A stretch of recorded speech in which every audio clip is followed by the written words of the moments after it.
পহেলা বৈশাখ উপলক্ষে অনেক কেনাকাটা করেছি, তারপর হচ্ছে খাওয়া দাওয়া তো হলো। এবার কোথায় কোথায় ঘুরতে গেলাম সেটাই আপনাদের সঙ্গে শেয়ার করতে চলে এসেছি।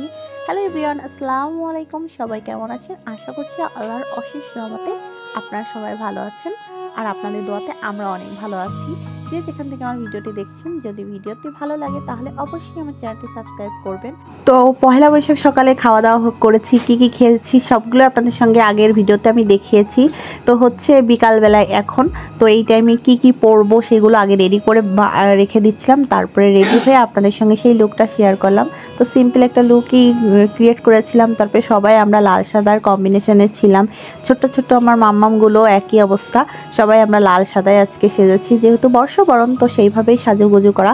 তো আমাদের গন্তব্য ছিল রূপসা ঘাটে গিয়ে আমরা নৌকা ভ্রমণ করব। যেহেতু আমরা গ্রামের মেয়ে, আমাদের বাসার পাশেই নদী আছে, তো আমরা ছোটবেলা থেকেই নদী পারাপার করছি বা নদীতে ভ্রমণ করা যাই করি না কেন অনেকবার করা হয়েছে।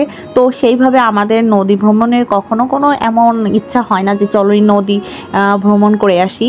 তো ভাইয়ারা কখনো নদী ভ্রমণ করে না বা হচ্ছে ভয় পায়, এই জন্য তাদের অনেক দিনের ইচ্ছা আজকে পূরণ করলো যে নদীটা ভ্রমণ করে তারপর হচ্ছে আমরা আমাদের নির্দিষ্ট গন্তব্যস্থলে যাব, যেটা ছিল রূপসা ব্রিজের নিচে একটা পার্কটার নাম আমার ঠিকভাবে মনে নেই, তবে মনে হয় সম্ভবত রিভার ভিউ কিছু একটা ছিল নামটা। তো এটা হচ্ছে রূপসা ব্রিজ। তো রূপসা ব্রিজের উপর অনেকেই ঘুরতে এসেছে। আমরা এখান থেকে পার্কের ভিতর চলে যাই, আর এন্ট্রি ফি ছিল মাত্র 20 টাকা। তো আমরা সবাই টিকিট কেটে ভিতরে ঢুকে পড়লাম, এরপরে একটু ঘোরাঘুরি করলাম।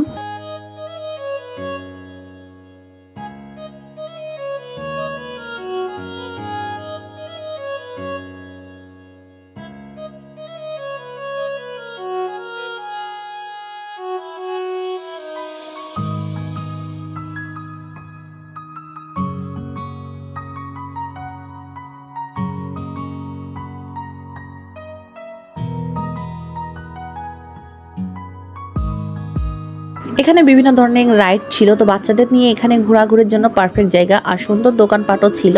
তো এখানে বিভিন্ন ধরনের আইটেম ছিল কেনাকাটার, যারা মহিলারা যায় তারা অবশ্যই বিভিন্ন ধরনের কেনাকাটা করতে পারবে, তার জন্য একটা ছোট্ট দোকান ছিল।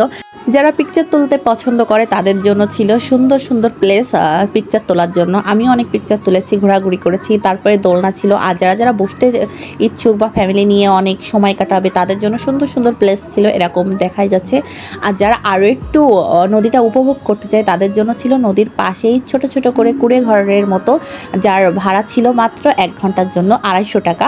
এরপর আমরা খাওয়া দাওয়া করলাম। তো এখানে খাওয়া দাওয়ার জন্য সুন্দর জায়গা আছে, আর আপনারা যা চাইবেন তাই অর্ডার দিলেই ওরা নিজ দায়িত্বে এনে দিয়ে যাবে। আজকের ভিডিওটি এই পর্যন্ত থাকছে। আল্লাহ হাফেজ, সবাই ভালো থাকবেন।